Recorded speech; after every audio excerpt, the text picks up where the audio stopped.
बांग्लादेश सहित विभिन्न देशों के साथ अंतर्राष्ट्रीय सीमाओं पर पश्चिमी सीमा की तरह ऊंची बाड़ लगा दी जाए और सभी सीमावर्ती राज्यों की सुरक्षा एवं टेक्नोलॉजी इंप्लीमेंट की जो भी परियोजनाएं भारत सरकार के पास है उन सभी को तुरंत मंजूरी दी जाए। Hamidullah Saeed, only 2 minutes, not more than that, please. Madam ये रिकॉर्ड में नहीं जाएगा मैडम, हर चीज 1 minute, no, nothing. It's okay. Yes. Respected Madam, thank you for giving me an opportunity to speak on demand for grant of Ministry of External Affairs for the year 2011-2012. Madam, when we talk about external affairs, it deals with India's foreign policy and India's relationship with its neighboring countries and other countries. Yes. Ma'am, when we look at the boundaries of our country has to be protected from external aggression and to ensure that our sovereignty is not compromised at any cost. The Government of India is doing everything that it can to ensure that the sovereignty of the Government of India and the government is protected, and also to ensure that we have friendly and cordial relations with our neighbors. Madam, the first aspect that I would like to, because of paucity of time, I would shorten my this thing, ma'am.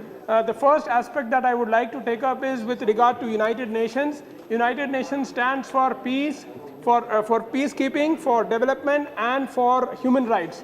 Ma'am, India has been elected as a non-permanent member to the Security Council after a gap of 19 long years.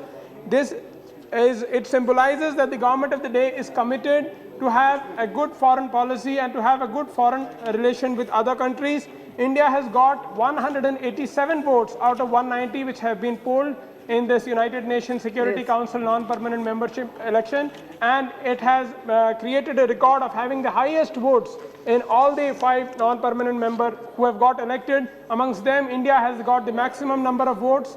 This symbolizes that really the government is doing enough, and there is no room for complacency. We should further enhance our relationship with our foreign countries. Madam, the heads of P5 countries, which namely UK, US, China, France and Russia, all the heads have come and supported India's membership for Security Council, the permanent membership of Security Council.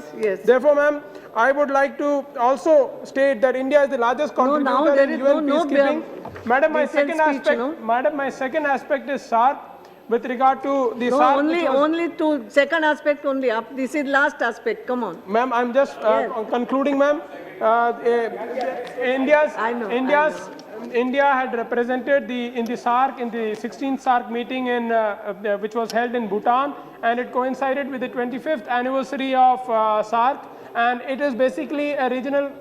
It is an association for regional cooperation, for economic development, and to combat terrorism, to ensure that there is, there is a strong policy for climate change. But Government of India has also ensured and categorically stated that it will not adhere to legally binding emissions. Madam, I would like to congratulate the Honorable Prime Minister and the Honorable External Affairs Minister for taking proactive measures to evacuate the Indians from Libya and other Middle Eastern countries. 16,200 Indians were brought from in a fortnight's time from Egypt, 1,200 nationals from Tunisia and other countries, and therefore, ma'am, this is a commendable step that has been taken by the MEA. Also, ma'am, there has been extradition treaties and mutual legal agreements between countries. Malaysia, Azerbaijan and Indonesia have already, these instruments have already materialized, and this ensures that the persons who are sentenced, they can be brought back to India, and they can, and those who are, Now it's okay. Thank you, ma'am. I support the demand for grant on external affairs. Last one. This is last.